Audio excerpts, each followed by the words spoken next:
সরকারি চাকরি পাইয়ে দেওয়ার নামে প্রতারণা, অধ্যাপককে গ্রেপ্তার করা হয়েছে। মন্ত্রী নেতাদের নাম ভাঙিয়ে চাকরির নামে 5 কোটি টাকা তোলার অভিযোগ। প্রতারণার অভিযোগ রায়গঞ্জে গ্রেপ্তার হুগলি কলেজের অধ্যাপক। রায়গঞ্জ, ইটাহার, কালিয়াগঞ্জে চাকরির নামে প্রতারণার অভিযোগ।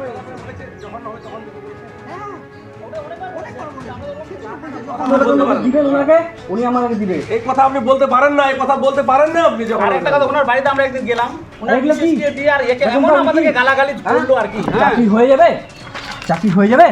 দেখেন আপনারা, দেখেন 100% হবে। শিবনাথ বাবুর যে আপনি শুনেন, আপনাকে কেউ আমার মাথায় ভাগ নাই কিন্তু, ভাগ না বুঝছেন কিন্তু আপনাকে অবস্থা হয়ে আছে আমার।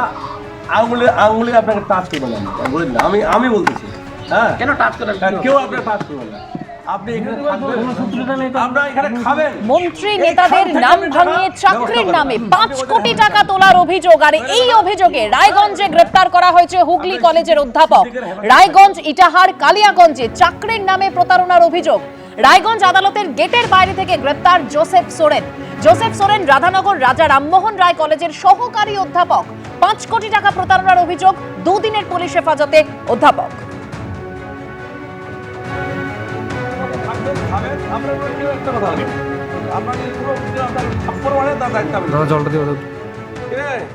আজ বিকেল 4টের মধ্যে কথা বলতে হবে। যাদবপুরের উপাচার্যকে এভাবেই সময়সীমা বেঁধে দিলেন পড়ুয়ারা।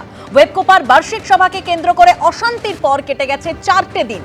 ওয়েবকুপার যে সভা ছিল সেদিন ঝামেলা হয়েছিল, অশান্তি হয়েছিল, সেই ছবি আপনাদের সামনে রেখেছিলাম। আর আজ বিকেল 4টের মধ্যে উপাচার্যকে কথা বলতে হবে, এরকমই সময়সীমা বেঁধে দিয়েছেন পড়ুয়ারা। ঠিক কি দাবি করছেন তারা, সরাসরি চলে যাব। আমাদের প্রতিনিধি শিবাশিস মৌলিক রয়েছেন আমাদের সঙ্গে। শিবাশিস।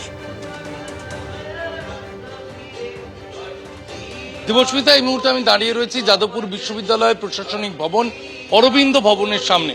অরবিন্দ ভবনের সামনে রাতভর এভাবেই বসে রয়েছেন পড়ুয়ারা। গানে গানে, স্লোগানে স্লোগানে তাদের প্রতিবাদ চলছে এবং পড়ুয়ারা ক্রমশ জড়ো হচ্ছেন। যেমনটা একটু আগেও আমি বলছিলাম যে ভিড় ক্রমশ বাড়বে, এমনটাই কিন্তু পড়ুয়াদের দাবি। এবং আজ বিকেল 4টের মধ্যে সশরীরে অন্তর্বর্তী উপাচার্য ভাস্কর গুপ্ত, তাকে আসতে হবে, পড়ুয়াদের সঙ্গে এখানে দাঁড়িয়ে কথা বলতে হবে, এমনটাই কিন্তু পড়ুয়াদের দাবি। এবং সেইখানে তারা যে দাবি তুলে ধরবেন, অবিলম্বে যে পড়ুয়াদের বিরুদ্ধে বিভিন্ন মামলা চলছে সেই মামলা প্রত্যাহার করতে হবে, গ্রেপ্তার হওয়া পড়ুয়াদের ফিরিয়ে আনতে হবে ক্যাম্পাসে। তার পাশাপাশি শিক্ষামন্ত্রী ব্রাত্য বসুর বিরুদ্ধে হিট অ্যান্ড রানের ঘটনায় মামলা দায়ের করতে হবে, তার দাবি তারা তুলে ধরছেন।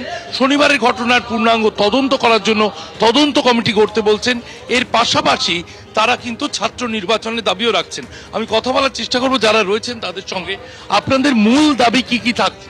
মূল দাবি মূলত যেগুলো রয়েছে সেগুলো হচ্ছে যে ইউনিভার্সিটির মধ্যে একজন শিক্ষামন্ত্রী এলেন, শিক্ষামন্ত্রী আসার পর সেখানে হচ্ছে যে একজন ছাত্র গাড়ির তলায় চলে গেল, তারপর হচ্ছে আরও অধ্যাপকদের গাড়ির তলায় ছাত্ররা গিয়ে পা ভাঙলো। সেই জায়গার থেকে ইউনিভার্সিটি অথরিটি, যিনি সর্বোচ্চ ভিসিকে হচ্ছে যে শিক্ষামন্ত্রীর নামে হিট অ্যান্ড রানের কেস দিতে হবে। আর হচ্ছে যে তাছাড়াও হচ্ছে যে সমস্ত আমাদের সাথীরা আহত হয়েছেন এই গোটা বিষয়টাকে কেন্দ্র করে, কমরেড অভিনব, কমরেড ইন্দ্রানুষ, তাদের যে সমস্ত চিকিৎসার দায়ভার সেটা ইউনিভার্সিটি কর্তৃপক্ষকে গ্রহণ করতে হবে। আর তাছাড়াও হচ্ছে যে যাদের নামে বিভিন্ন মামলা দেওয়া হয়েছে, বিভিন্ন আমাদের সাথীদের নামে মামলা দেওয়া হয়েছে, তাদের অনেকে জেলে এই মুহূর্তে আছে, তাদের যে সমস্ত এই মুহূর্তে গ্রেপ্তার এখনো পর্যন্ত আমরা একজনের নামই জানতে পেরেছি যিনি গ্রেপ্তার হয়েছেন, কিন্তু আরও অনেকের নামে এফআইআর আছে। তো তাদের সমস্ত যে মামলা, সেই মামলা ইউনিভার্সিটিকেই লড়তে হবে এবং তাদের যে মুক্তি, সেই মুক্তির ইনসিওর করতে হবে ইউনিভার্সিটিকে। উপাচার্য বলছেন তিনি অসুস্থ, সেই কারণে তিনি আসতে পারছেন না ক্যাম্পাসে। ভার্চুয়াল আলোচনার কথা তিনি বলছেন। গতকাল ভার্চুয়াল বৈঠকে ছিলেন উপাচার্য। কোনোভাবে আজকে কি ভার্চুয়ালের সম্ভাবনা রয়েছে?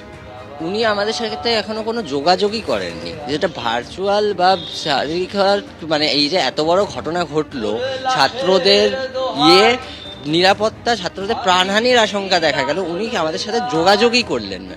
তো সেইখান থেকে দাঁড়িয়ে ভার্চুয়াল বা ফিজিক্যাল এই জায়গা ওঠেই না।